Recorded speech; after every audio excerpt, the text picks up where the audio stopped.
Welcome on in to another edition of Cougar Chats. I'm happy to be joined by women's soccer coach Cristiano Costa. Coach, welcome. How you doing? I'm doing good. Thanks for having me, Seth. Happy to have you as always. And I want to start, before we talk about soccer and you and all that, everything going on. You've got a big thing going on in your life right now. You've got a 1-month-old baby in your house. Congratulations. How has the last month been for you? Thank you very much. Yeah, it's been reward right now. We love the fact that we have a second child and we're not sleeping. I would say that, but it's just like it's amazing. Like we love him so much, and he's being a good kid. He's just keeping us busy right now.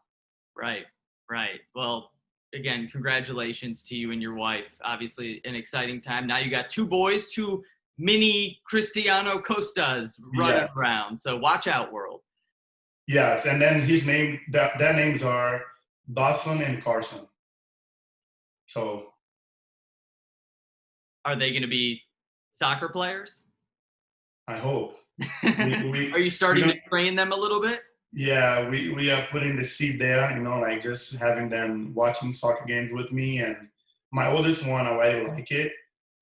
He's 2 years and a half, and he asked me like to watch soccer games type thing. But yeah, I believe they will like it.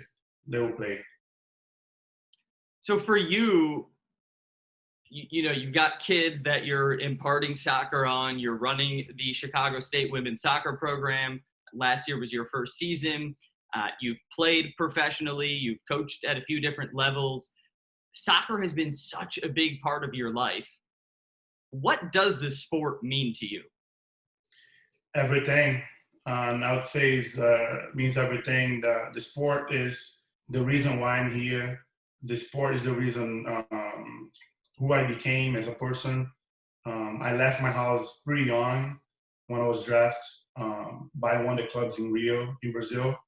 And I had a chance to experience everything I had experienced through soccer, made so many friendships around the world.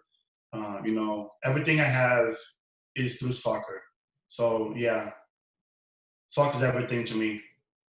I can tell it means a lot to you, and I'm sure to your players, to have a coach who lives and breathes soccer means a great deal to them. Now, Coach, you're from Rio in Brazil, as you just alluded to.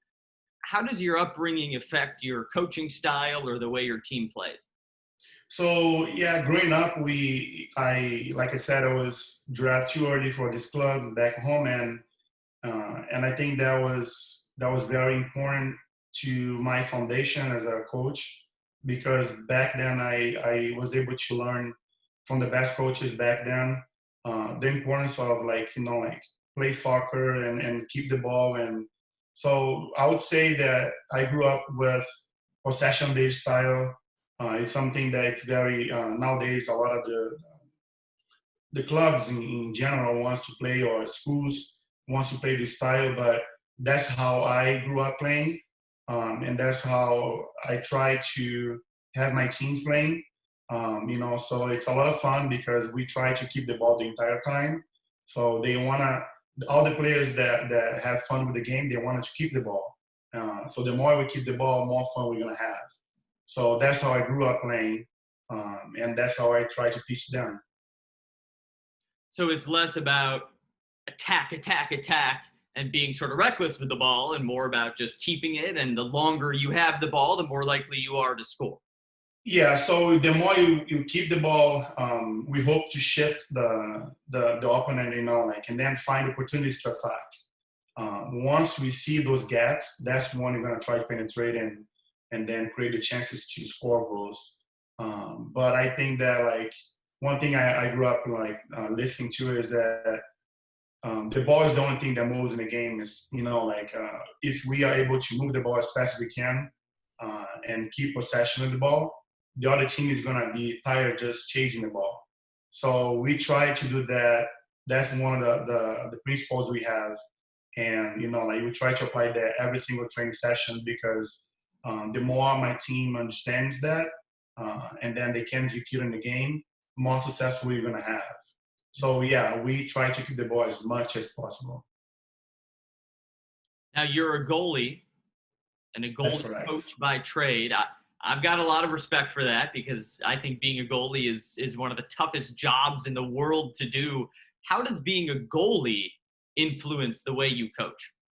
Um, I think that because I was a goalkeeper, it helped me in such a way.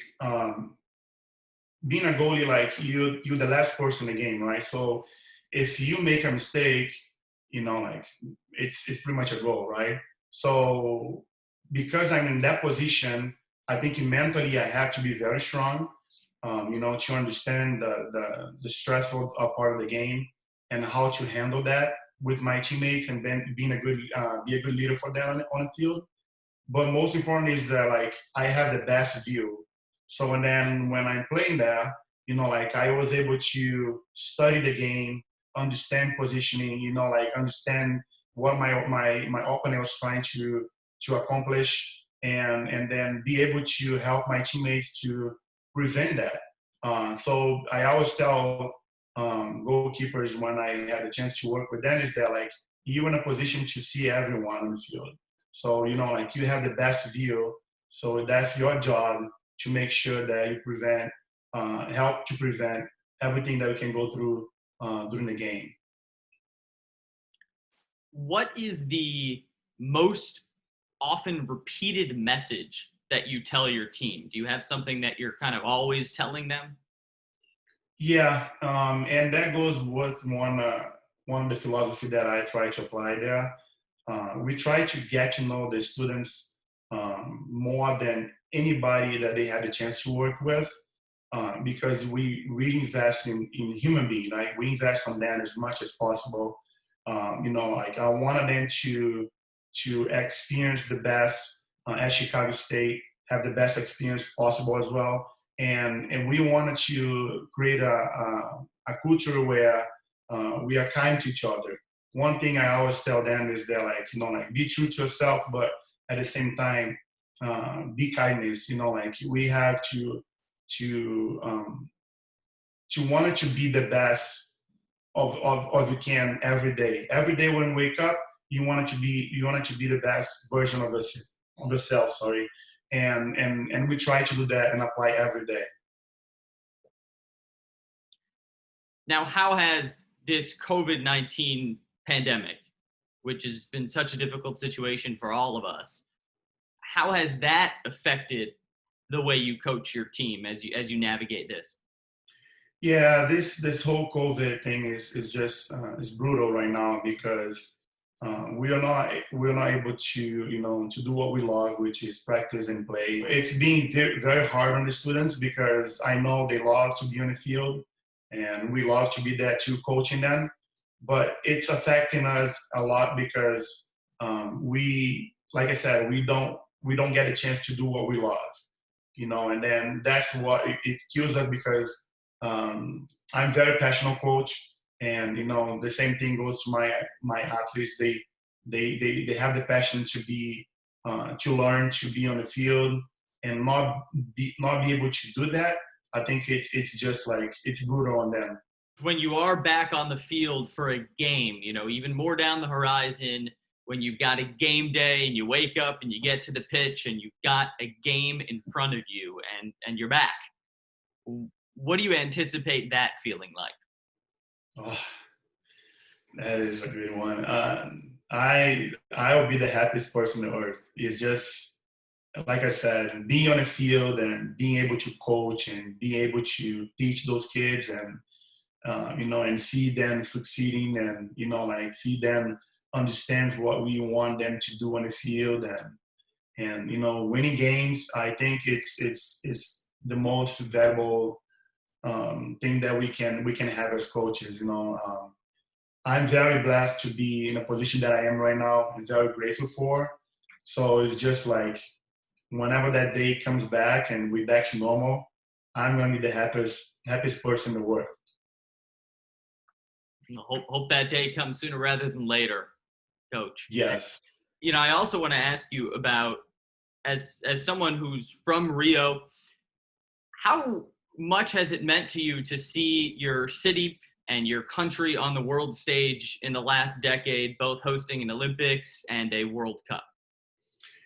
That was very good. I got a lot of texts from people that I know here in America. They were just like they were just super happy to see how beautiful Rio de Janeiro is, and also Brazil. I had friends that were working at the Olympics, and it's just good to know that like you're coming from such a humble country, and then you come to America, and you see people looking back and look at like, oh, he's from Rio, and I got to know a little bit more about his background and his culture, like so it's very interesting, and I was happy because I know people love it, and like I say to everyone that I meet is just like, if you have a chance to go to Brazil. It's a beautiful place to go and visit. I want to go very badly. We were talking off camera before we started about my affinity for Brazilian food. Out of curiosity, what's your number one favorite Brazilian dish? Feijoada. And can you tell the folks at home a little bit what is feijoada? Yeah, it's mainly consistent on black beans, but we have a bunch of meats that we integrate with that, and it's just like it's delicious. It's I mean, I can explain. Yeah, I can explain because people need to go out there and just try once, and I'm telling you, you're never gonna regret that. It's amazing. Well, I've had it. I've had home cooked feijoada, and fans, I can attest, it's very, very good. So find a Brazilian restaurant or a Brazilian friend or someone, or come to Coach Costa and get some feijoada because it's real good. True. And you can correct me if I'm wrong, but I think the translation from Portuguese roughly translate to like bean stuff, right? Kind of. Yeah, kind. You can call, yeah, you can use it. You can use it. Yeah. Bean stuff. Yeah, we call it that. That'll be good. Awesome, Coach. Well, now it's time for the lightning round. You ready? All right, go easy on me. If you could eat from only one restaurant for the rest of your life, what restaurant would you choose? In America or around the world? Let's start with America. That's a good one. I love the salad from Portillo's, I would say, because it's just such a Chicago tradition food, and I love the salad that they have there. I'll be eating salad there, no problem, for the rest of my life. Hey, and you'll live a long, happy, healthy life if you're eating True. just salad every day. So Yes, that's wonderful. yeah. How about around the world? And then I'll have to go with the Brazilian dishes. Then yeah, I'll go to Brazilian barbecue restaurant. We have here as well the fogo de chão. It's Yep. also very popular back home. Brazilian steak is just also something delicious, and we can go wrong. All right, Portillo's Fogo de Chao. That sounds good to me. So I think you're set. Thank you. Coach, you got a pregame superstition? No, I believe in hard work, and the harder you work, I think that you're gonna be able to succeed. Like so. I believe in that. I believe that like the more we get things done on the training during the daily basis on the training sessions, I think the higher risk of not succeeding is pretty much like zero. So we try to work as hard as we can, and I don't have any superstition, anything like that. Okay, you control what you can control. Yes. Do you have a favorite holiday? Yeah, I love Christmas because it's just such a unique holiday where we can bring family and be with the family, and like spend time with family and friends. And in Brazil works a little different than here, but it's just the spirit behind. I really love it. if you could swim in any liquid other than water, what liquid would you choose? Wow. Um, that is I would say orange juice. That would be a good one. Pulp or no pulp? No pulp. No. I can see the pulp getting like stuck Yeah, in in your my eyes face. and stuff. No. All right, a nice citrus bath. That sounds nice. If you could choose between going to space or traveling around the entire world, every single country, which experience would you choose? I think travel around the world. Yeah, going to every single country and get to know people and culture. Like I think that would be an unforgettable experience. What's your favorite channel on TV? Sport. So it's that'll be like either ESPN or the how do you call the Hispanic one. The there's one I forgot the name right now. Univision, maybe? Yes, that's correct. That's the one. I got you. Thank you. Yeah, those are my favorites because I can just sit down and spend time watching soccer and also learn from the game too. Mm-hmm. Last question for you, Coach. In your mind, what is the greatest invention of all time? The soccer ball. Perfect. That was the best one they could ever possibly, have it done. So yeah. So what's your favorite channel? Soccer. What's your favorite invention? Soccer. I can tell you like soccer. I'm very passionate about the sport. I can give another one. I think computer is something that also came and changed the world. Being able to communicate with people, via screen is amazing. Yeah, computers are okay too. Yeah. Coach, thank you so much. Your passion for the game, of course, really shines through, and I look forward to seeing you and your team back on the pitch. Thank you very much. Thanks for having me, Sam. And, we're here to help. And if you need anything, let us know. Absolutely. I need some feijoada. We get it done. Awesome. Thanks, Coach. And Cougar fans, we got another edition of Cougar Chats coming soon. Take care.